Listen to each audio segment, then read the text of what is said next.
Alors, on va corriger l'exercice 1, page 310. Donc là, vous avez une fonction qui est définie sur un intervalle qui va de -2 à 6. Cette fonction est définie de deux manières, suivant l'endroit, suivant l'intervalle. Donc, de -2 à 0 est définie de cette manière-là. C'est une expression qui est de la forme ax plus b, donc ça va être un segment de droite. De même sur cet intervalle-là, toujours de la forme ax plus b. Donc, vous avez des coefficients directeurs 3,5 et -1,5 sur l'intervalle 0,6. Alors, bon, on aurait pu le faire avec l'ordonnée à l'origine et le coefficient directeur, mais là, je préfère faire un petit tableau de valeurs. Donc, je choisis deux valeurs ici sur l'intervalle. Donc, je choisis un peu de manière à ce qu'ils soient assez éloignés l'une de l'autre. Alors, en -2, donc je remplace x par -2 ici, ça me fera -3 plus 3, ça fera 0. Et à 0, ça me fera 3. Je regarde maintenant deux valeurs sur cet intervalle. Je choisis 2 ici, parce que c'est plus facile de faire les calculs avec 2 ici. Donc, pour x égale à 2, ça fait 2. 3 moins 1, en fait. Et à 6, ça fait 0. Voilà, on a nos deux points. Maintenant, il faut juste tracer les deux segments de droite.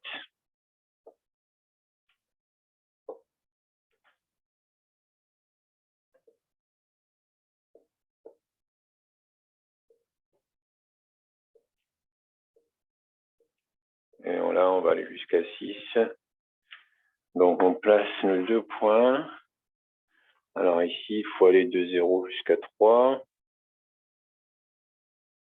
Alors, 1, je prends une unité plus grande sur l'axe des ordonnées. Alors, à x égale à -2, ça fait 0. Là, ce sera le point A, en fait. Là, ce sera le point B. Et 6, 0, ce sera le point C.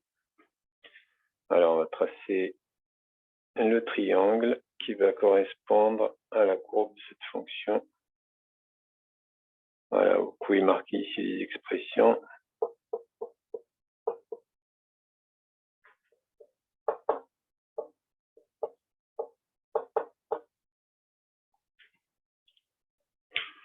Voilà, c'est la première partie de l'exercice.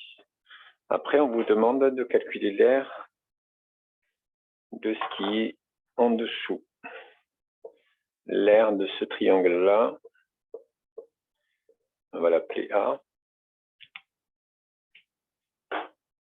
Donc, un petit rappel sur les aires d'un triangle. Donc, l'aire d'un triangle, tout le monde connaît cette formule-là, c'est la base fois la hauteur divisée par 2. Donc là, vous allez avoir l'aire de ABC. Ici, la base, c'est AC. Fois la hauteur qui est OB divisé par 2. Ce qui nous fera 8 fois 3 divisé par 2, 24 divisé par 2, ça fait 12. Voilà. Et c'est ce qu'on va définir par la suite.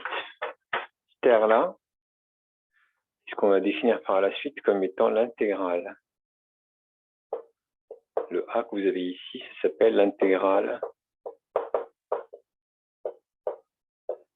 de f sur -2, 6. Et on écrit comme ça une notation qu'on va utiliser par la suite. L'intégrale, c'est avec un... Vous le mettez bien en ligne. En fait, il est sur la même ligne que le égal. Donc, l'intégrale entre -2 et 6 de f de x. Et on écrit un petit dx ici pour dire qu'on intègre par rapport... L'intégrale se fait par rapport à la variable x. Voilà, ça c'est ce qu'on verra dans ce chapitre-là.